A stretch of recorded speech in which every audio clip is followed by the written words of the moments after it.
Friends, ఈరోజు మనం Karnataka style బిసిబిల్లే bath చేసుకుంటున్నాము. ఇది చాలా ఫ్లేవర్ఫుల్గా, స్పైసీగా, స్లైట్లీ ట్యాంగీ మీల్ అనమాట. ఇందులో mixed vegetables, aromatic spicy powder, rice, పప్పు లాంటివన్నీ మిక్స్ చేసుకొని మనము చేసుకోవడం అయితే జరుగుతుంది.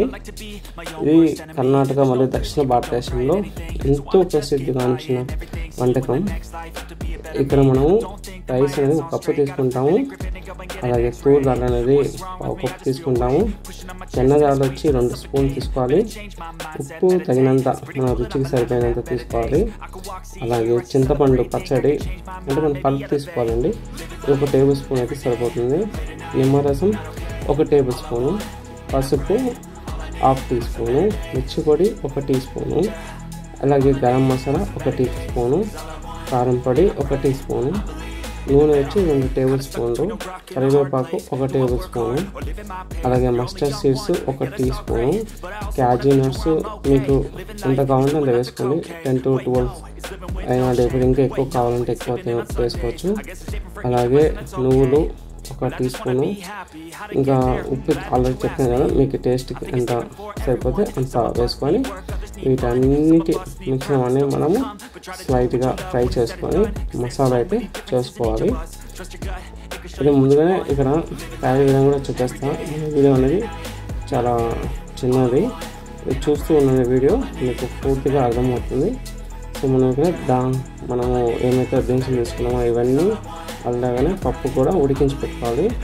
సో ముందుగా ఈ రైస్ మరియు పప్పును శుభ్రంగా కడిగి ఒక 4 కప్పుల నీటిలో ఉడకబెట్టుకోవాలి. అలాగే రైస్ కూడా పూర్తిగా ఉడికే వరకు బాగా ఉడికించుకోవాలండి. తర్వాత మనము ఇక్కడ దీనిలో వేసే మసాలా అయితే ఎలా చేసుకోవాలంటే, ముదురు కావాలి కొంచెం నూనె వేసి, ఒక తవాలో నూనె వేసి, అలాగే జీడిపప్పు, తర్వాత కరివేపాకు వీటన్నిటిని వేసి మంచిగా వేయించుకోవాలి. తర్వాత ఉప్పు, పసుపు, మిర్చి పొడి, గరం మసాలా, కారం పొడి వేసి వేయించి 1 నిమిషం బాగా ఏదైనది వేయించుకోవాలండి.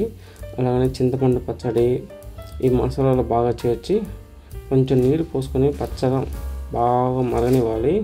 ఆ తర్వాత ఉడికించిన ఈ రైసు, పప్పు ఈ మిశ్రమంలో అలాగనే మసాలా కూడా వేసి బాగా కలిపి మళ్ళీ ఫుల్గా మరిగించుకోవాలి. సో ఇలా మనమంతా చేసుకున్న తర్వాత ఈ ఉడికిన తర్వాత చూసుకోవాలి. మీకు బాగా ఉడికించుకోవాలంటే మెత్తగా ఉడికించుకోండి, లేకపోతే కొంచెం లైట్కైనా ఉంచుకోవచ్చు, మీ నోటికి రుచికి ఎలా ఉంటుందా. ఫైనల్గా గార్నిష్ అయితే మనం చివరిగా నువ్వులు, ఈ జీడిపప్పు, కరివేపాకు, కొంచెం ఉప్పు వేసి, అలాగనే మనం ఈ మసాలా పౌడర్ని కొంచెం వేసుకొని మంచిగా దీనిపైన గార్నిష్ అయితే వేసుకొని మనమైతే తినవచ్చు. సో బిసిబిల్లే బాత్ అనేది వేడిగా తింటే చాలా బాగుంటుంది. ఇది పెరుగు లేదా పచ్చడి అంటే మీరు కొంచెం ఇంట్లో చేసుకున్నటువంటి అప్పటికప్పుడు చేసుకుంటారు కదా పచ్చడి, బీరకాయ పచ్చడి కానీ ఏ పచ్చడికైనా కానీ బాగానే ఉంటుంది. మోస్ట్లీ అలాగనే సింగిల్గా తినేస్తారు, ఇలా సర్వ్ చేసుకొని సూపర్ ఉంటుంది. ఈ వీడియో మీరు ఫస్ట్ టైం చూస్తున్నట్లయితే, అలాగనే ఛానల్ కూడా ఫస్ట్ టైం విజిట్ చేసినట్లయితే మన ఛానల్ని సబ్స్క్రైబ్ చేసుకోండి. ఇలాంటి మంచి వీడియోస్ మీకు తీసుకొస్తాము. ఇక చూడండి, అలానే రెసిపీ అయితే చెప్పేశాను. ఇక వీడియోలో నేను ఇంకా మునక్కాయలు, క్యారెట్, ఆలు, సో ఉల్లిపాయలు, తర్వాత వీటన్నిటిని వేయించుకుంటున్నాను. అలాగే ఉప్పు కూడా వేసుకున్నాను, ఇందులో పల్లీలు కూడా వేయడం జరిగింది. సో ఇంకా మీరు క్యాప్సికమ్ కూడా వేసుకోవాలంటే, ఇంకా వెజిటబుల్స్ యాడ్ చేసుకోవాలంటే యాడ్ చేసుకోవచ్చు. ఈ రెసిపీ అనేది మనకి బాడీకి కావాల్సినంత విటమిన్స్, మినరల్స్ అయితే అందించడం జరుగుతుంది. ఇది తింటే అన్ని పోషకాలను మన బాడీకి అందడం జరుగుతుంది. ఇది లేదని చెప్పి లేదు, అన్నీ వేసుకోవచ్చు మనము. సో చూడండి, ఇక్కడ మేమైతే పప్పు, రైస్ ఇవన్నీ కలిపి ఉడికించుకున్నాం కదా, దీన్ని మంచిగా మెత్తగా అయితే చేయడం జరుగుతుంది. ఈ గంట తీసుకొని బాగా ప్రెస్ చేసి దీన్ని అయితే బాగా కలుపుకున్నాను. అలాగే సాంబార్ లాగా ఇవి మిక్స్ వెజిటబుల్స్ వేసి బాగా ఉడికించుకున్నాను. చూడండి, ఈ మెత్తగా ఉడికితే దాని దాంట్లో ఉన్నటువంటి రసాలు అయితే ఈ సాంబార్లో అయితే తేయడం జరుగుతుంది. ఎప్పుడైతే మనము ఈ మిక్స్డ్ బాగా ప్రెస్ చేసుకున్నటువంటి రైస్ పప్పు మిక్చర్ అనేది దీంట్లో వేసుకొని కలుపుకొని రెండింటిని మిక్స్ చేసుకొని ఇట్లా గంట అయితే కలబెట్టుకోవాలి. చూడండి ఇలా కలబెట్టుకుంటున్నాము. అంత కలబెట్టుకుంటే ఆ రసం అనేది రైస్కి మంచిగా పడుతుంది. అప్పుడు మనం తింటే మన నోటికి బాగా టేస్ట్ అనేది తెలుస్తుంది. సో ఆల్రెడీ నేను చెప్పాను కదా టామరెంట్ జ్యూస్ మనం కలుపుకోవాలని. సో ఇక్కడ కలుపుకున్నాను. కొంచెం ట్యాంగీ ఫ్లేవర్ ఉంటే నోటికి ఇంకా కొంచెం తినాలనిపిస్తుంది కదా, అందుకని తింటున్నాము. ఈ సపరేట్గా పౌడర్ చేసుకున్నాను చెప్పాను కదా మసాలా పౌడర్, ఈ పౌడర్ కూడా ఇక్కడ వేసేసాము. ఇది బిసిబిల్లాబాత్ మసాలా పౌడర్ అండి, స్పెషల్ పౌడర్. సో అలాగే మనం సాంబార్లో ఇంగువ అనేది వేసుకుంటాం కదా, ఇందులో కూడా కొంచెం వేయటం జరిగింది. సో ఇది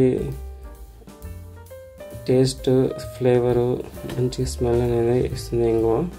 ఇప్పుడు కొంచెం నీళ్ళు అయితే మాకు పడుతుంది అనిపించింది, అందుకని నీటిని యాడ్ చేయడం జరుగుతుంది. ఇలా నిదానంగా కలబెట్టుకోండి. అలాగే స్లో ఫ్లేమ్ మీద అయితే ఉడికించుకోవాలి. ఎక్కువ ఫ్లేమ్ పెట్టారంటే మాడిపోతుంది, అడుగు భాగం అడుగుంటుంది. ఇప్పుడు మీకు మంచిగా ఉడికింది అని అనిపించినప్పుడు ఫైనల్గా మనం కొత్తిమీర అయితే యాడ్ చేసుకున్నాం. ఇందులో కొంచెం ఫ్లేవర్ అనేది ఎన్హాన్స్ అవుతుంది, మంచి టేస్ట్ అనేది వస్తుంది. ఇంకా మనం చూడండి ఇలా కప్పులోకి సర్వ్ చేసుకుంటున్నాము. ఇది మన బ్రేక్ఫాస్ట్ కానీ ఈవినింగ్ స్నాక్స్లో కానీ మనము ఈ రెసిపీని అయితే యాడ్ చేసుకోవచ్చు. బిసిబిల్లాబాత్ పిల్లలు అయితే మంచిగా తింటారండి, మంచి టేస్ట్గా ఉంటుంది. స్కూల్ బాక్స్ టిఫిన్స్కి కూడా చాలా బాగుంటుంది. మార్నింగ్ బ్రేక్ఫాస్ట్ చాలా బాగా తింటారు. సో మీరు కూడా మీ ఇంట్లో ట్రై చేసి మన కామెంట్ బాక్స్లో తెలపండి ఎలా వచ్చిందో. ఫస్ట్ టైం చూసినట్లయితే సబ్స్క్రైబ్ చేసుకోండి, ఈ వీడియోని లైక్ చేయండి, మంచి సపోర్ట్ చేయండి. Thank you friends.